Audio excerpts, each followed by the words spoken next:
Veniva sistematicamente preso in giro e isolato sia nella scuola del veneziano che frequenta che nel convitto riservato agli alunni fuori sede dove dormiva con alcuni compagni di classe.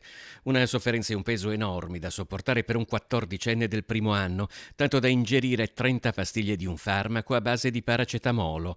È stato poi lui stesso a dire agli educatori di non sentirsi bene, quindi la corsa all'ospedale di Mestre. Fortunatamente la giovane vittima di bullismo non è in pericolo di vita. A scuola, dove sono arrivati anche esperti esterni, è stato indetto un consiglio straordinario di classe per parlare del gesto dell'adolescente che risale al 24 gennaio, un gesto che secondo la preside potrebbe risalire ad un disagio precedente la frequentazione della scuola. Mirko Castelleri, uno psicologo e psicoterapeuta che ha spesso a che fare con i giovanissimi. Il tema è molto delicato.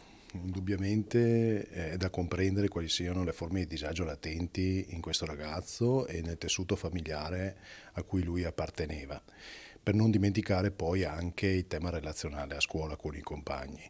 Ho la convinzione, così dei primi segnali, che probabilmente era la punta dell'iceberg, c'erano altri elementi che hanno condizionato il gesto estremo. Prima del tragico gesto, il quattordicenne era già stato spostato in un'altra stanza con altri compagni, ma la situazione a scuola rimaneva comunque difficile.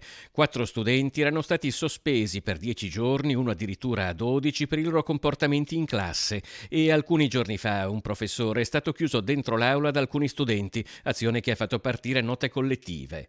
Ma da dove arriva l'aggressività che oggi manifestano diversi giovani? Casteller rivela un particolare agghiacciante. Io ho pazienti che mi raccontano, adolescenti, che mi raccontano di voler sopprimere i genitori. Una volta la soppressione del genitore era una soppressione sociale, cioè ti allontani dal genitore per andare nella società contemporanea. Oggi è fisica, si immagina di ucciderli. Ma perché? Semplicemente perché vivono, hanno vissuto quei 2 anni di lockdown come una costrizione, come un sequestro di persona. Gli adulti, per salvare se stessi, questo è nelle loro menti, ci hanno chiuso in casa. Bene, noi oggi ci sentiamo legittimati a reagire in quel modo, spacchiamo tutto.